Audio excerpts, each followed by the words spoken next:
So we all know Trump wanted to implement tariffs to make Canada bend. Well, I think that's backfired. Instead, Canada's doing something the US never wanted to see, building a country that can say no.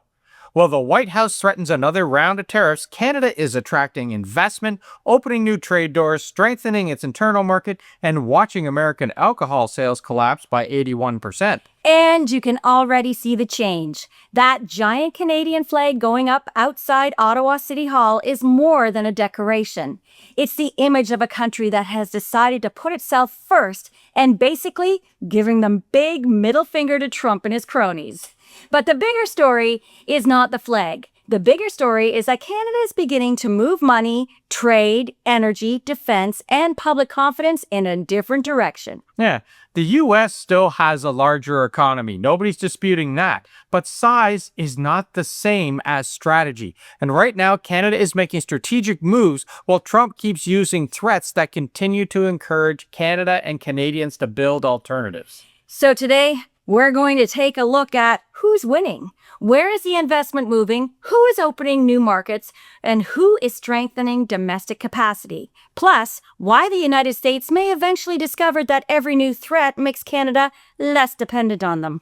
Now, the logic behind the pressure campaign, it was simple.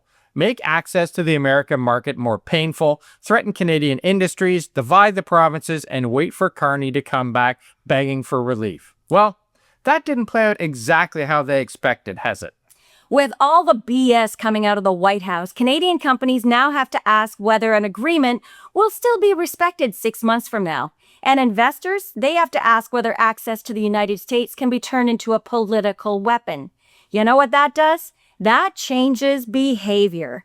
Companies look for different customers, governments search for different partners, and consumers begin asking whether their spending should continue flowing south. The United States treated its market like a leash. Canada is now building exits. And that's the real message here. This is not just Canadians throwing up the middle finger. This is companies and other countries doing that exact same thing. And Canada is positioning itself as the alternative. And you know what? People are taking notice. But I have to disagree. It is a little bit of the middle finger, too. Okay. Let's talk about the investment summit for a second. This summit that's coming up in September is not simply another political gathering where leaders make optimistic speeches and pose for photographs. The goal is to attract capital back into Canada and convince investors that Canada is a place where resources, infrastructure, energy, technology, and industrial projects can actually be built. And let's be honest here. For years, Canada has had a serious investment problem. If you look in the past, you'll see that roughly $1 trillion has been leaving Canada over a 9-year period, with about $2 leaving for every dollar coming in. That, my friends, is a painful record, and we shouldn't hide it. We should look at it and learn from it. Canada has resources and talent, but resources do not create prosperity if projects take too long, capital stays away, and the country keeps exporting raw materials instead of building more value at home. Prime Minister Carney's pitch is that the current crisis can force Canada to fix that weakness. Canada can offer energy, food, critical minerals, stable institutions, and access to several international markets. And the plan here is to turn those advantages into factories, processing plants, jobs, and long-term investment. And investors are already showing interest in Canada. $96.8 billion in foreign direct investment flowed into Canada in 2025, reportedly the highest level since 2007. Now, that doesn't mean that every Canadian economic problem has disappeared, but what it does mean is that Canada has a window to convert U.S. pressure into a serious investment advantage. Now, the next figure is even more useful because it shows where international money is looking. In April, foreign investors purchased $46.9 billion in Canadian securities, including $27.7 billion in federal government bonds, and $5.6 billion in Canadian shares. That is a significant amount of financial interest flowing into Canada during a period when the United States is trying to project strength through threats and punishment.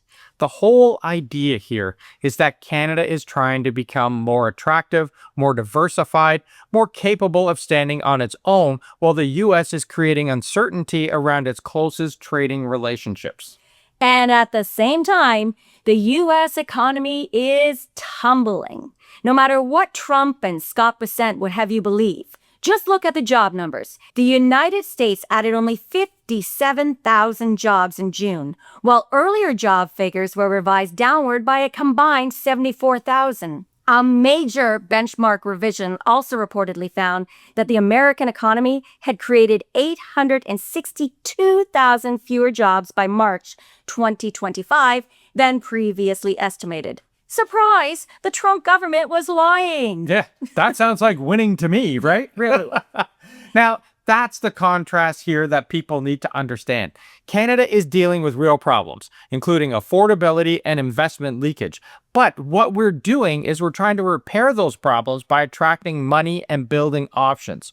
Trump is using his economic pressure to make Canada more dependent, while its own policy is encouraging companies and governments to ask whether the US remains the safest place to put their future. The answer right now? That's no. That brings us to the Canada-UAE trade negotiations. The two countries concluded negotiations towards a free trade agreement, and two-way merchandise trade reached approximately $3.5 billion in 2025. Now, that's just one piece in the investment puzzle, and it's a pretty large one. Yeah, every new market reduces the power of one market to dictate terms. Now, the same logic applies to Europe, Asia, the Middle East, and the Pacific. A country with energy, food, minerals, technology, and industrial capacity has more choices when it can reach customers in multiple directions. The writing is on the wall here, people. Canada is building a wider economic orbit, while the US keeps threatening its partners that access can be withdrawn whenever Trump wants a concession. Who would you want to invest with under those circumstances? Certainly not the US, and no savvy business owner is doing that right now. The alcohol boycott gives viewers a clear, everyday example of this shift. The record is brutal. Canadian imports of American alcohol fell from roughly 718 million to 137 million. That's an estimated decline of about 81%. And Canadians, we're not messing around here. American producers lost access to Canadian shelves.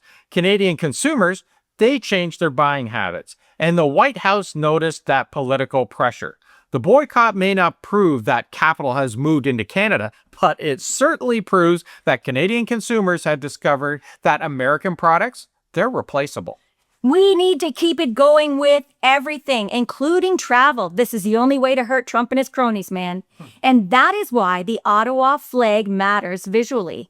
The flag doesn't prove that economic result, but it captures the mood behind all Canadians' economic decisions.